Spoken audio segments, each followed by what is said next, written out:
നമസ്കാരം, എല്ലാവർക്കും സുരാജ് വ്ലോഗിലേക്ക് സ്വാഗതം. അപ്പോൾ നമ്മൾ കഴിഞ്ഞ ദിവസം അമ്മയെ ഇഷ്ടമുള്ള കുറച്ച് നക്ഷത്രജാതരെ കുറിച്ചിട്ട് യൂട്യൂബിൽ വീഡിയോ ചെയ്തിട്ടുണ്ട്. അപ്പോൾ അത് കാണാത്തവരത് കാണുക. നമുക്ക് ചെറിയ ശാരീരിക അസ്വസ്ഥതകളൊക്കെ ഉണ്ട്. അപ്പോൾ വിനായക ചതുർത്ഥിയുടെ ഒരു അസ്വസ്ഥതകളൊക്കെ ഉണ്ട്. അപ്പോൾ നമുക്ക് മനസ്സിലാവുന്നുണ്ടെന്ന് വിചാരിക്കണം. അപ്പോൾ ഇന്ന് നമുക്ക് വ്യാഴം മാറ്റമാണ്. വ്യാഴമാറ്റ സമയമാണ്. വൻ നേട്ടങ്ങളൊക്കെ ഉണ്ടാകുന്ന അല്ലെങ്കിൽ ദോഷങ്ങളൊക്കെ മാറി അകന്നു പോകുന്ന കുറച്ച് നക്ഷത്രജാതരുണ്ട്. അവരെക്കുറിച്ചിട്ടാണ് ഇന്ന് പറയാൻ പോകുന്നത്. ദോഷങ്ങളൊക്കെ അകന്ന് വസ്തു, വീട്, വാഹനമൊക്കെ വാങ്ങാനുള്ള യോഗമുള്ള നക്ഷത്രജാതരെ കുറിച്ചാണ് പറയുക. പൊതുഫലം അനുസരിച്ചിട്ടാണ് പറയുക. അതായത് 2025 മെയ് വരെ വ്യാഴം ശുക്രൻ്റെ രാശിയായ ഇടവത്തിൽ ആണ് സ്ഥിതി ചെയ്യുന്നത്. അതുപോലെ തന്നെ ഇതിനിടയിൽ ചില രാശികളിൽ ഉദിക്കുകയും അസ്തമിക്കുകയൊക്കെ ചെയ്യും. അതുപോലെ തന്നെ വക്രഗതിയിലും നേർരേഖയിലൊക്കെ സഞ്ചരിക്കുന്ന ഒരു സമയമാണ് വ്യാഴം. ഒക്ടോബർ വക്രഗതിയിൽ സഞ്ചരിക്കുന്ന ഒരു സമയമൊക്കെയാണ്. അപ്പോൾ വ്യാഴം എന്ന് പറഞ്ഞു കഴിഞ്ഞാൽ ഗുരു നമ്മുടെ എല്ലാത്തിനും സാമ്പത്തികപരമായിട്ടുള്ള എല്ലാ വിധത്തിലുള്ള നല്ലൊരു ഗ്രഹമാണ് വ്യാഴം. അപ്പോൾ നമ്മളെ വ്യാഴം എന്ന് പറഞ്ഞു കഴിഞ്ഞാൽ ശുക്രാചാര്യൻ, അപ്പോൾ ജൂപ്പിറ്റർ എന്നൊക്കെ പറയും. അപ്പം നമ്മൾ നല്ല രീതിയിൽ സഞ്ചരിച്ചു കഴിഞ്ഞാൽ നമുക്ക് നല്ല ഗുണങ്ങളും കിട്ടുന്ന ഒരു സമയവും സന്ദർഭമൊക്കെയാണ്. അപ്പോൾ ചില നക്ഷത്രർക്ക് നല്ല ഐശ്വര്യവും അഭിവൃദ്ധിയൊക്കെ ഉണ്ടാകുന്ന ഒരു സമയം കാലഘട്ടമാണ്. അപ്പോൾ നിങ്ങളത് മഹാവിഷ്ണുവിനെ പ്രാർത്ഥിക്കുന്നതോടൊപ്പം തന്നെ ദേവിയുടെ അനുഗ്രഹത്താലാണ് നിങ്ങൾക്കിത് കിട്ടുക. അപ്പോൾ ദേവി ഭദ്രകാളി അമ്മേനെ ശരിക്കും അറിഞ്ഞങ്ങ് വിളിക്കുക. അമ്മയ്ക്ക് ചുവന്ന പൂക്കളെ കൊണ്ട് സമർപ്പിച്ച് പ്രാർത്ഥിക്കുകയും അതുപോലെ തന്നെ നവഗ്രഹ ക്ഷേത്രത്തിൽ വ്യാഴത്തിന് പ്രധാനമായിട്ടുള്ള വഴിപാട് കഴിക്കുകയും അതുപോലെ തന്നെ മഹാവിഷ്ണുവിന് ഇഷ്ടപ്പെട്ട തുളസിമാലയൊക്കെ നടത്തി വഴിപാടൊക്കെ നടത്തി മഹാക്ഷേത്രത്തിലൊക്കെ ദർശനം നടത്തി ചെയ്യുക. അപ്പോൾ നിങ്ങൾക്ക് വഴിപാടൊന്നും കഴിക്കാൻ സാമ്പത്തിക ശേഷി ഇല്ലെങ്കിൽ നിങ്ങളവിടെ പോയിട്ട് പ്രാർത്ഥിക്കുകയും ചെയ്യാം. പോകാൻ നേരത്ത് പൂക്കളൊക്കെ കൊണ്ടുപോയി നടക്കി കൊണ്ട് സമർപ്പിക്കുക. അതിനിപ്പോൾ നമുക്ക് പൈസ മുടക്കൊന്നുമില്ല. നമ്മൾ പോണ വഴിക്ക് പൂക്കൾ കിട്ടും. ആ പൂക്കളൊക്കെ ക്ഷേത്രത്തിൽ കൊണ്ട് സമർപ്പിച്ച് കഴിഞ്ഞാൽ ഏറ്റവും ഉപകാരമാണ്. അപ്പോൾ അത് ചെയ്യുക. അപ്പോൾ നമുക്ക് ഇതിനെക്കുറിച്ച് പറയുന്നതിന് മുമ്പ് 1-2 കാര്യങ്ങൾ നിങ്ങളിലേക്ക് പറയാമെന്ന് കരുതുന്നു. എല്ലാവരും വിനായക ചതുർത്ഥിയൊക്കെ ആഘോഷിച്ചു. വിനായക ഭഗവാന്റെ അനുഗ്രഹങ്ങളൊക്കെ കിട്ടിയെന്ന് കരുതുന്നു. ഭഗവാൻ ക്ഷേത്രങ്ങളിലൊക്കെ പോയി ദർശനം നടത്തിയെന്ന് കരുതുന്നു എല്ലാവരും. അപ്പോൾ ഭഗവാന്റെ നടത്തി നമ്മൾ പ്രാർത്ഥിച്ചു.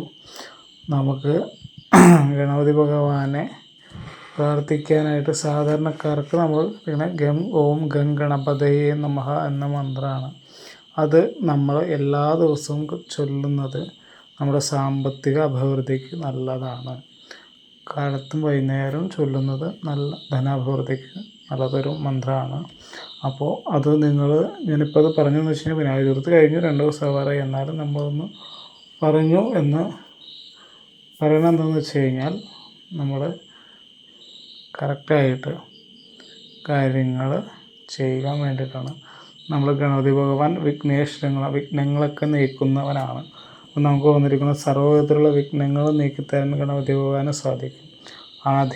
ആദ്യം നമ്മൾ പൂജിക്കുന്നത് ഭഗവാന് വേണ്ടിയിട്ടാണ്. ഭഗവാനാണ് ആദ്യം പൂജിച്ച് നമ്മൾ തൃപ്തിപ്പെടുത്തുക. എല്ലാ പൂജയ്ക്കും ഒഴിച്ചുകൂടാൻ പറ്റാത്തൊരു മൂർത്തിയാണ് ഭഗവാൻ ഗണപതി. അപ്പോൾ നിങ്ങൾ കാലത്തും വൈകുന്നേരം ഓം ഗം ഗണപതയേ നമഃ എന്ന മന്ത്രം എല്ലാവർക്കും ജപിക്കാവുന്ന ഒന്നാണ്. ഒരു ഉപദേശമൊന്നും വേണ്ട, എല്ലാവർക്കും ജപിക്കാം. അതും പറ്റില്ലെങ്കിൽ ഓം ഗം നമഃ എന്ന് ജപിക്കുക. 108 പ്രാവശ്യമോ 21 പ്രാവശ്യമോ 8 പ്രാവശ്യമോ 9 പ്രാവശ്യമോ 11 പ്രാവശ്യമൊക്കെ ജപിക്കുക. കാലത്തും വൈകുന്നേരം മുടങ്ങാതെ ജപിച്ചു കഴിഞ്ഞാൽ നിങ്ങളുള്ള എല്ലാ വിഘ്നങ്ങളും മാറ്റിത്തരാൻ വിഘ്നേശ്വരന് കഴിയും. അതുപോലെ തന്നെ തൊട്ടടുത്ത ക്ഷേത്രത്തിലൊക്കെ പോയിട്ട് നാളികേരമൊക്കെ ഉള്ളവർ നാളികേരമൊക്കെ സമർപ്പിക്കുകയൊക്കെ ചെയ്യുക. അപ്പോൾ അതിൻ്റെ എല്ലാ വിധത്തിലുള്ള അനുഗ്രഹങ്ങളും നിങ്ങളുടെ ദോഷങ്ങളൊക്കെ മാറിക്കിട്ടും. അപ്പോൾ നിങ്ങൾക്ക് വ്യാഴത്തിൻ്റെ അനുഗ്രഹങ്ങളൊക്കെ എല്ലാവർക്കും കിട്ടട്ടെ എന്ന് പ്രാർത്ഥിക്കുന്നു. നമുക്ക് ആദ്യം പറയാം. കർക്കിടകൻ രാശിയിൽപ്പെട്ട പൂണർതം, പൂയം, ആയില്യം നക്ഷത്രജാതരാണ്. അതിനകത്ത് 6-9 ഭാവത്തിലാണ് വക്രഗതി അടയ വ്യാഴം. അപ്പോൾ അതുകൊണ്ട് നിങ്ങൾക്ക് നല്ല വിധത്തിലുള്ള സൗഭാഗ്യങ്ങളും രോഗാതുരിതങ്ങളൊക്കെ മാറി വാഹനം, വീട് എന്നിവയൊക്കെ വാങ്ങുന്നതിനുള്ളൊരു സമയം കൂടിയാണ്. അതുപോലെ തന്നെ ലോട്ടറി എടുക്കുന്ന ഒരു സ്വഭാവം ഉണ്ടെങ്കിൽ ലോട്ടറിയൊക്കെ അടിക്കുന്ന ഒരു ഇതുണ്ട്. അത് കുറേ ലോട്ടറി ഒന്നും എടുക്കണ്ട, നമുക്ക് ഭാഗ്യം നല്ല സമയമൊക്കെ ആണെങ്കിൽ ഒരെണ്ണം എടുത്താൽ നമുക്ക് അടിക്കും. അപ്പോൾ അതുകൊണ്ട് പൊതുഫലം അനുസരിച്ചിട്ടാണ് പറയുന്നത്. അപ്പോൾ പിന്നെ അതുപോലെ തന്നെ വിദേശത്ത് ജോലി ചെയ്യുന്നവർക്കൊക്കെ ഇത് നല്ല സമയമാണ്, അല്ലെങ്കിൽ ജോലിക്ക് ശ്രമിക്കുന്നവർക്കാണെങ്കിൽ അതൊക്കെ നല്ലൊരു സമയമാണ്. വിദ്യാഭ്യാസപരമായ കുട്ടികൾക്കൊക്കെ നല്ല പഠിക്കാനുള്ള ഒരു ഉണർവൊക്കെ കിട്ടുന്ന ഒരു സമയമാണ്. അപ്പോൾ ഞാൻ ഫസ്റ്റ് ആദ്യം പറഞ്ഞ വഴിപാടുകളൊക്കെ ചെയ്യുക. അപ്പോൾ എല്ലാവിധ അനുഗ്രഹം, ഭഗവാന്റെ അനുഗ്രഹം എല്ലാവർക്കും ഉണ്ടാകട്ടെ എന്ന് പ്രാർത്ഥിച്ചുകൊണ്ട് അടുത്ത നക്ഷത്രം കന്നിരാശിയിൽപ്പെട്ട ഉത്രമാത്തം ചിത്തിര എന്നീ നക്ഷത്രജാതരാണ്. 9ാം ഭാവത്തിലാണ് വ്യാഴം വക്രഗതി അടയുന്നത്. നിങ്ങൾക്കും സർവ്വവിധത്തിലുള്ള ഐശ്വര്യങ്ങളും ഭാഗ്യാനുഭവങ്ങളും ഒക്കെ ഉണ്ടാകും. രോഗാതുരിതങ്ങളിൽ നിന്നൊക്കെ കരകയറ്റം, അതുപോലെ തന്നെ വീട് വാഹനം മുതലായവയൊക്കെ വാങ്ങാനുമുള്ള ഒരു യോഗവും കാണുന്നുണ്ട്. അതുപോലെ തന്നെ സന്താനങ്ങളിലൊക്കെ സന്താനമുള്ളവർക്ക് സന്താനങ്ങളിൽ നിന്നൊക്കെ നല്ല ഗുണാനുഭവങ്ങളൊക്കെ ഉണ്ടാകും. അപ്പോൾ വഴക്കിട്ട് പിരിഞ്ഞിരിക്കുന്നവരൊക്കെ ആണെങ്കിൽ കൂടിച്ചേരും. ദമ്പതികളായിട്ടുള്ള വഴക്കുകളൊക്കെ മാറുന്നതിനൊരു സമയം, നല്ലൊരു സമയമായിട്ട് കാണുന്നു. അതുപോലെ തന്നെ നമ്മൾ കൃഷികളിൽ നിന്നൊക്കെ ആദായം കിട്ടുന്ന ഒരു സമയമൊക്കെയാണ് കൃഷിപരമായിട്ട് വരുന്നത്. അതുപോലെ ബിസിനസ് ചെയ്യുന്നവർക്കും നല്ലൊരു അനുകൂല സമയമാണ്. അപ്പം പുതുതായിട്ട് തുടങ്ങാനൊരുക്കുന്നവരൊക്കെ ഈ സമയത്ത് തുടങ്ങുന്നത് ഉത്തമമായിരിക്കും എന്ന്. അടുത്ത രാശിക്കാരാണ് ധനുരാശിയിൽപ്പെട്ട മൂലം, പൂരാടം, ഉത്രാടം എന്നീ നക്ഷത്രജാതർ. അവരുടെ 6ാമത്തെ ഭാവത്തിലാണ് വ്യാഴം വക്രഗതി അടയുന്നത്. ഈ പറഞ്ഞ എല്ലാവിധത്തിലുള്ള ഗുണങ്ങളും കഴിഞ്ഞനുഗ്രഹിക്കുന്ന ഒരു സമയമാണ് വ്യാഴത്തിനുമുള്ളത്.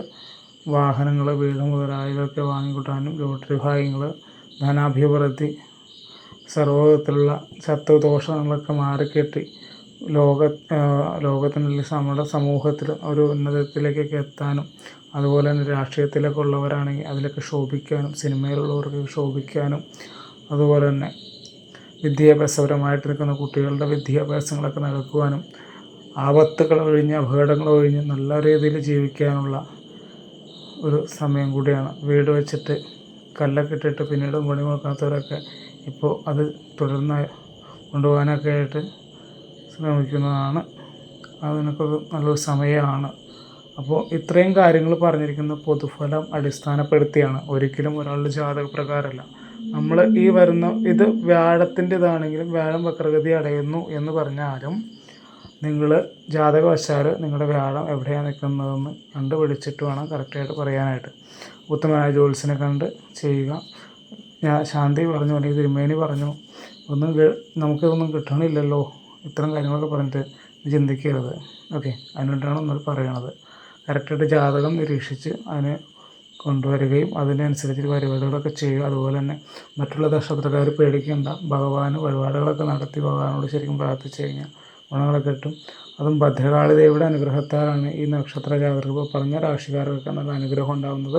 ഭദ്രകാളി ദേവിനെ എല്ലാവരും ശരിക്കും പ്രാർത്ഥിക്കുക. അതുപോലെ മഹാവിഷ്ണുവിനെയും വ്യാഴത്ത് ഭഗവാനെയൊക്കെ ശരിക്കും പ്രാർത്ഥിക്കുക.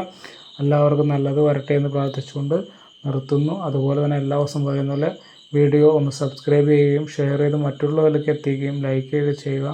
നിങ്ങളുടെ ഓരോ ലൈക്കും, ഓരോ ഷെയറിങ്ങും, ഓരോ സബ്സ്ക്രൈബും നമുക്ക് വിലപ്പെട്ടതാണ്. നമ്മളെല്ലാവർക്കും ഉപകാരപ്പെടുന്നൊരു വീഡിയോ ആയിരിക്കും. അപ്പോൾ അതുകൊണ്ട് എല്ലാവരും അങ്ങോട്ടും ഇങ്ങോട്ടൊക്കെ സഹകരിച്ച് അയച്ചു കൊടുക്കുകയൊക്കെ ചെയ്യുക. അപ്പോൾ എല്ലാവർക്കും നല്ലത് വരട്ടെ എന്ന് പ്രാർത്ഥിച്ചുകൊണ്ട് നിർത്തുന്നു. നന്ദി.